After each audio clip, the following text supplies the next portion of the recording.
ስሙ ከክለባችን ዩናይትድ ጋር የተያዘው ቱዋሜኒ የመሸጫው ዋጋው 70 ሚሊዮን እና ዩናይትዶች ደግሞ በጥብቅ እየፈለጉት እንደሆነ በሳት ላይ በደንብ እየተነገረ ይገኛል። ዩናይትዶች ትላንትና ቼልሲ መሰነፉን ተከትሎ አንድ ጨዋታ ማሸነፍ ወደ ቻምፒየንስ ሊጉ የትኬት መቁረጫ እንደሆነ እንግዲህ ተረጋግጧል። የራሽፎርድ ጉዳይ ዩናይትዶችን በጣም እያሳሰበ ነው። ባርሴሎና በድጋሚ ለሁለተኛ ሲዝን እንግዲህ የውሰት ውል ይፈልጋል። ተጫዋቹን በቋሚነት ለማስፈረም ጥያቄ ውስጥ ገብቷል። የተጫዋቹ አቋምና የባርሴሎና ፋይናንስ ነገር እንደ ራሽፎርድን በቋሚነት እንዳያስፈርሙ እያደረጋቸው ነው። አሰልጣኙን ጉዳይ አብሮ የተያዘ ነው። ማይክል ካሪክ በቋሚነት ይቀጥላል ወይስ ደግሞ ሌላ አሰልጣኝ የሚሉ ጉዳዮች በደንብ እየተነሱ ነው። በሰዓት ላይ እነዚህና ዩናይትድን ስለተመለከቱ አዳዲስ መረጃዎች እነግራችኋለሁ። ለዚህ ቻናል ግን አዲስ ከሆናችሁ ሰብስክራይብ ማድረግ እንዳይረሳ። ወደ ቪዲዮው እንሂድ።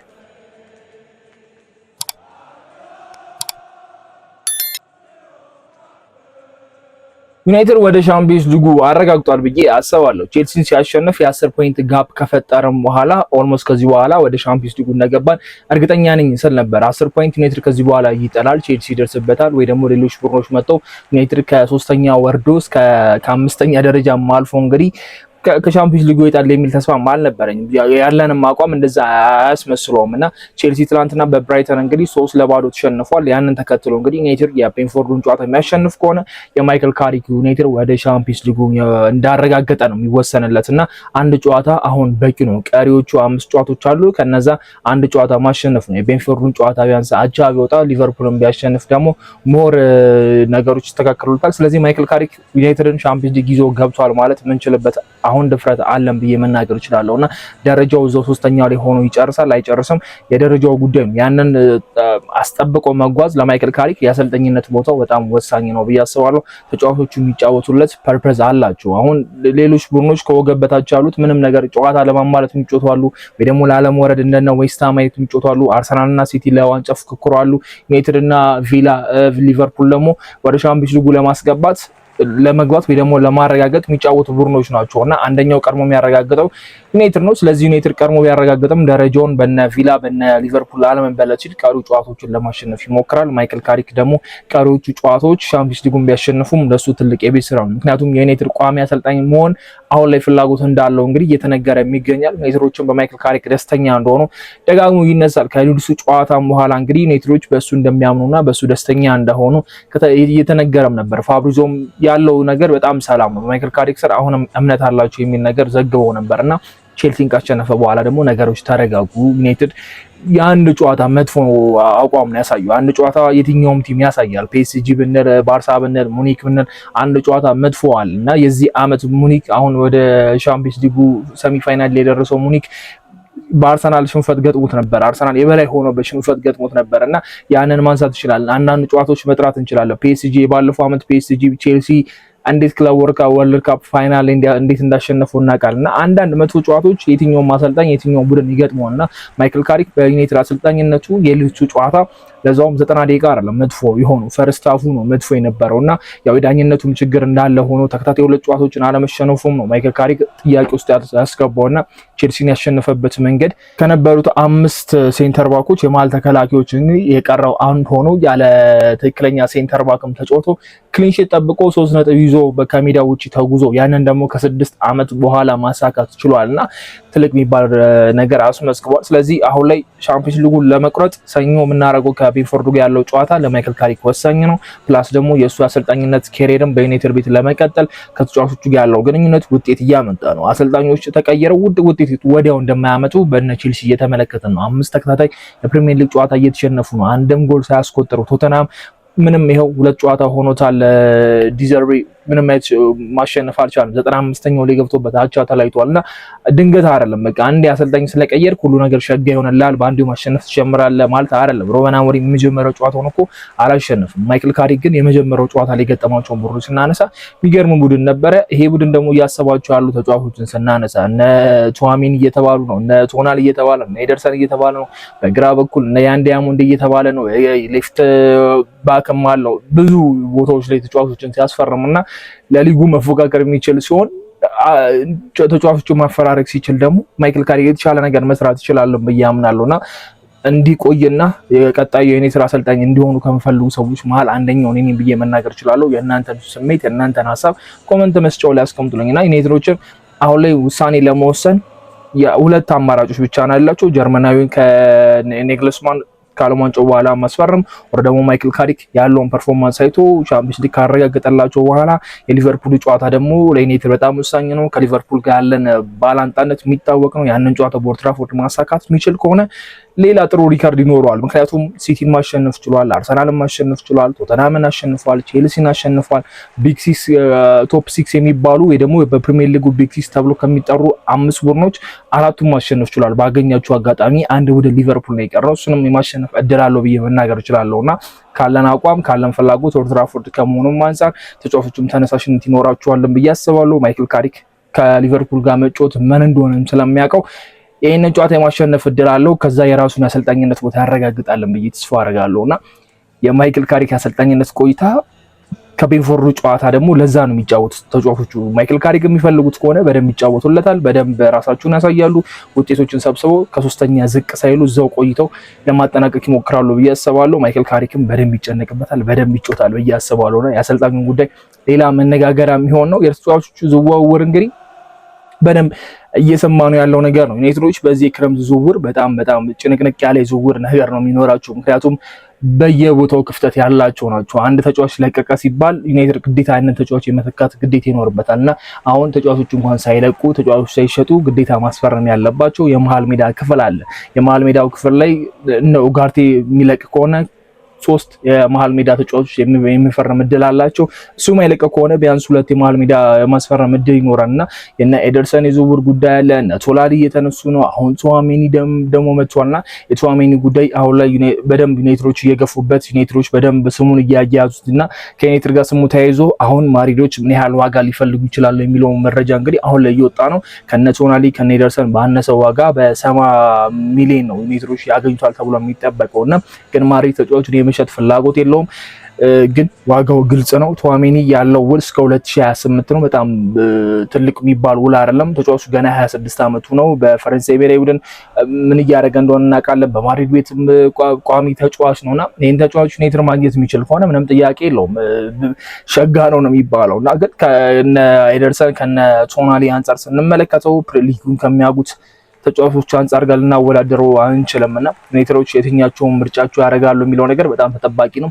ብዙ ምርጫ መኖሩ ለዩናይትድ ከዋጋ አንፃር ከኤጅ አንፃር ከልምድ አንፃር እና አሰልጣኙ የትኛውን ይፈልጋል ከሚለው አንፃር ነገሮችን ለመወሰን ይቀላቸዋል ብዬ አስባለሁና አንድ ከነዚህ 3 አንዳቸው መመልከታችን የማይቀር ነገር ነው። ከዛ ደግሞ ምናልባት እንደ ኤክስትራ የሚጨምሯቸው እነ ጎሜዝ አሉ፣ እነ ማቲያስ ፈርናንዴዝም አሉ፣ እነ ስቲሊያርም እየተነሱ ነውና ቢያንስ ወደ 9 ወደ 8 የሚጠጉ ተጫዋቾች ከዩናይትድ ጋር እንግዲህ በመሃል ሜዳው ስፍራ ላይ ስማቸው እየተያዘ እየመጣ ነውና እነዚህ ተጫዋቾች በሙላ ዩናይትድ ይገባሉ ማለት ሳይሆን ቢያንስ 2-3ቱን የመመልከት እድላችን ሊኖር ይችላል። አብዛኛው ደግሞ ከፕሪሚየር ሊግ መሆኑ ሊጉን ከማወቃቸው አንፃር ሊጉን የሚያውቁ ተጫዋቾች ማስፈረም በነ ብራይን በነ ኩኛ አይተነዋልና አሪፍ እንደሆነ እየተመለከትን ነው። ስለዚህ እነ ሲስኮ ከሌላ ሊግ እንኳን መጥቶ ምንም ስትራግል እያደረጉ አይደለም። የተወሰነ ከሮበን አሞሪም በኋላ የነበረው ሴስኮ የተሻለው ሴስኮ ነው ብለን መናገር እንችላልና የአሰልጣኙ ችግር ነው። ደግሞ ለአሰልጣኙ ለሱ የሚመች አጫወት አልነበረውም ብለን ማለፍ እንችላለን። ሴስኮ የተሻለ ተጫዋች መሆኑን በማይክል ካሪክ ስራ ሳይቷል። ሴኒ ላመንስ ነው ከነ አሞሪም ጀምሮ እስካሁን ድረስ የሚገርም እንቅስቃሴ እያደረገ ነው የመጣው። በሊጉ 3 ጨዋታም ብቻ ነው የተሸነፈው። ወይ ደግሞ ቀላል የሚባል ቁጥር አይደለም። ኦልሞስት 33ኛ ሳምንት ላይ ደርሰናል። የአልታይ የመጀመሪያዎቹ የጀመራቸው ጨዋታዎች አሉ። ምን ያህል ዋጋ እንዳስከፈልም መርሳት የለብንም። ሮበን አሞሪም ወዲያው አስገብቶት ቢሆን ኖሮ ሴኒ ላመንስ ተጠቃሚ እንደሚሆን በጣም እርግጠኛ ነበርኩ። ነገሮች አልፏልና ያስፈረምናቸው ተጫዋቾች በክረምት የዝውውር መስኮት አሪፍ ነበሩ። በዚህኛው የክረምት ዝውውር ብዙ ተጫዋቾች ይጠበቃሉና የነዚህ ከዚ መልቀቅ አለመልቀቅም የዩናይትድ የአጥቂ መስመር ተጫዋች ያስፈርማል አያስፈርምም እሱ የምንመለከተው ነው የሚሆነው። ግን ደግሞ በግራው በኩል የአንዲ አሞንዴ ጉዳይ አለ። የአንዲ አሞንዴ ምናልባት ወደ ሊቨርፑል የሚሄድ እድሉ በጣም ሰፊ ነው። ከአባቱ ነው የሱ ወኪል። አባቱ ደግሞ ሊቨርፑል እንዲጫወትለት ይፈልጋል። የአንዲ አሞንዴም የሊቨርፑል ደጋፊ እንደሆነ ተናግሯልና ምናልባት ዩናይትድ በዚህ አድቫንቴጁ ሊበለጥ ይችላል የሚል ሀሳብ አለኝና ወደ ሊቨርፑል የሚሄድ እድል ይኖራል። ሌላ በግራ በኩል የአጥቂ መስመር መመልከት ያለባቸው ወይ ደግሞ ሌሎችን በደንብ ማየት ያለባቸው ታይም ይመስለኛልና የነ ሉክሾ ተተኪ የሚያስፈልጋቸዋል። በረኛም እንደነ አልታይ ውሳኔ ይወሰናል። ኦናና ዩናይትድ ተመልሶ ይመጣል ማለት በጣም ዘበት ነው። ማይመለሰው ተጫዋች ነው ተብሎ ተወስኗልና የአልታይ ነገር ግን የሚለቅ ከሆነ ቢያንስ ባካፕ ሌላ ሁለተኛ በረኛ የማስፈረም እድል ይኖራቸዋል። ሴንተር ባክ እስካሁን ድረስ እርግጥ አይደለም። ክለባችን ውስጥ 5 ሴንተር ባኮች አሉ። ምንም እንኳን እነ ማርቲኔዝ እነ ማቲያስ ደሊት ጉዳት በጣም እያሰቃያቸው ቢሆንም ዩናይትዶች ያስፈርማሉ ተብሎ አይጠበቅም። በዚህኛው አመት ቢያንስ የሆነ ሽግግር እንዲሆናቸው ነው ሃሪ ማጉየርን ያስፈረሙትና ውሉን ያራዘሙለት። በጃንዋሪ ዝውውር መስኮት ምናልባት የመመልከት ይኖራል እንጂ በዚህኛው የክረምት ዝውውር ሴንተር ባክ ላይ የምናይ አይመስለኝም። የመሃል ሜዳው ላይ ግን በደንብ የምናይበትና በደንብ የምንሰማበት ጉዳይ ይመስለኛል። ቹዋሜኒ አሁን ላይ በደንብ ስሙ እየተያዘ ነው። የሱ ምላሽ የማድሪድ ምላሽ ዩናይትዶች ጥያቄ ገፍተው ይሄዳሉ የሚለውን ነገር አብረን እንመለከታለን። የኤደርሰን ጉዳይም አሳሳቢ ነው። የሱም የምርጫ ጉዳይ ነው። ዩናይትዶች በአንዲያሞንዴም በኩል በሊቨርፑል ተበልጠው በኤደርሰንም በሲቲ ከተበለጡ ነው ትንሽ ችግር የሚሆነው።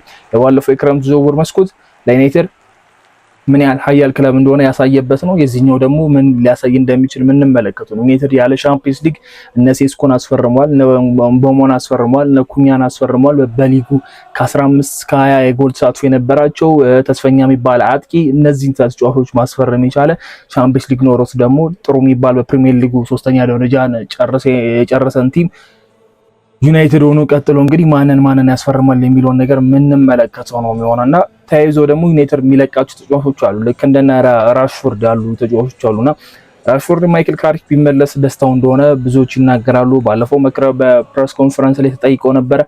አሁን ላይ የኔ ተጫዋች አይደለም ወይ ደግሞ ተመልሶ አይደለም፣ ስለዚህ ማውራቱ ልክ አይደለም የሚል አስተያየትም ሰጥቷልና የራሽፎርድ ጉዳይ በባርሳ የሚቆይ አይመስልም። ነገሮች ለራሽፎርድ አመቺ አይደለም። ባርሳዎችም የፋይናንሻል ችግር እንዳለባቸው እናውቃለን።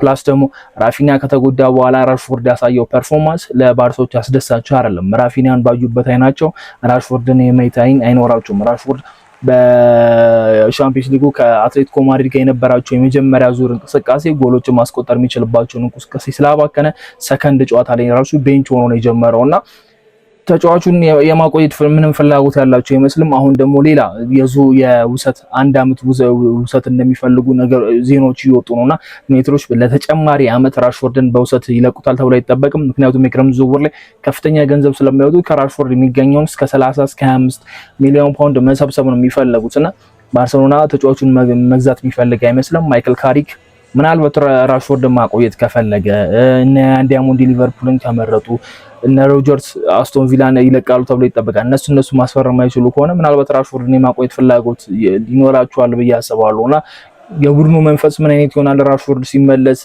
ተጫዋች ቁጥሩን ተነጥቋል።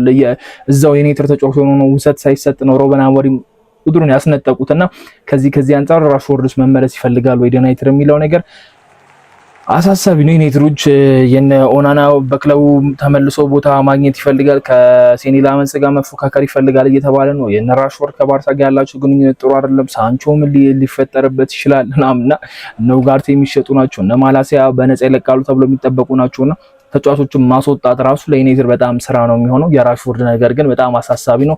ምናልባት በሚቀጥለው ሲዝን የማየት እድል ሊኖረን ይችላል ከምላቸው ተጫዋቾች አንደኛው ነውና ራስመስ እንኳን በጊዜው ናፖሊ እንደሚያስፈርሙት እርግጠኛ ሆኗልና እንደውም አንድ ጊክስና ሪዮ ፈርዲናንድ አንድ ላይ የነበሩት ቆይታ የነበራቸው ነበርና የትኛው ተጫዋች ወደ ዩናይትድ ተመልሶ ማየት እንደው ቢችል የትኛውን ትመርጣለህ ሲባል ነበርና የትኛውንም አልመርጥም፣ ግን ምናልባት ራስመስን የሚል ምላሽ ሰጥቶ ነበር። ራስመስ በዩናይትድ ቤት እድለኛ አልነበረም፣ ብቻውን ነበር የሚል አስተያየትን ሰጥቷልና ራስመስን ስንመለከተው ከጎኑ የነበሩ ተጫዋቾችን እነ ጋርናቾ ናቸው፣ እነ አንቶኒ ነበሩ።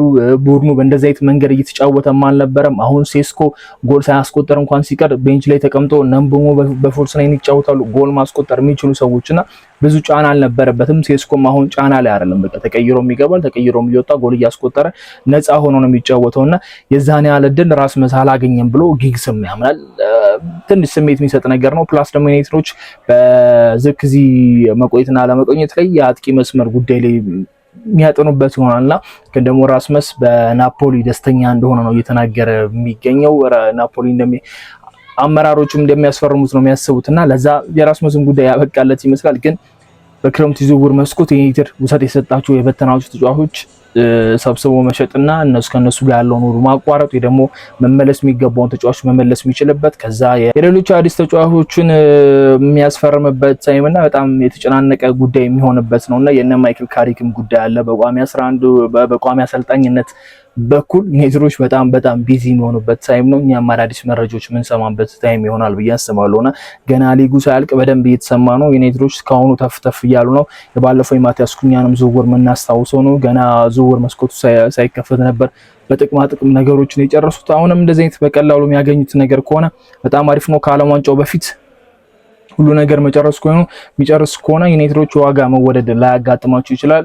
የሚፈልጓቸው ተጫዋቾች ዓለም ዋንጫ ላይ ፐርፎርም ባረጉ ቁጥር ዋጋ መጨመራቸው የማይቀር ነገር ነውና እስቲ አዳዲስ ነገሮች ሲሰሙ ደግሞ ሼር ማድረጋችሁ ነው የሚሆነው። ይሄንን ቻናል ሰብስክራይብ ካላረጋችሁ ሰብስክራይብ አድርጉ። በሚቀጥለው ቪዲዮ እንገናኛለን። እስከዛው ግን ይመቻችሁ።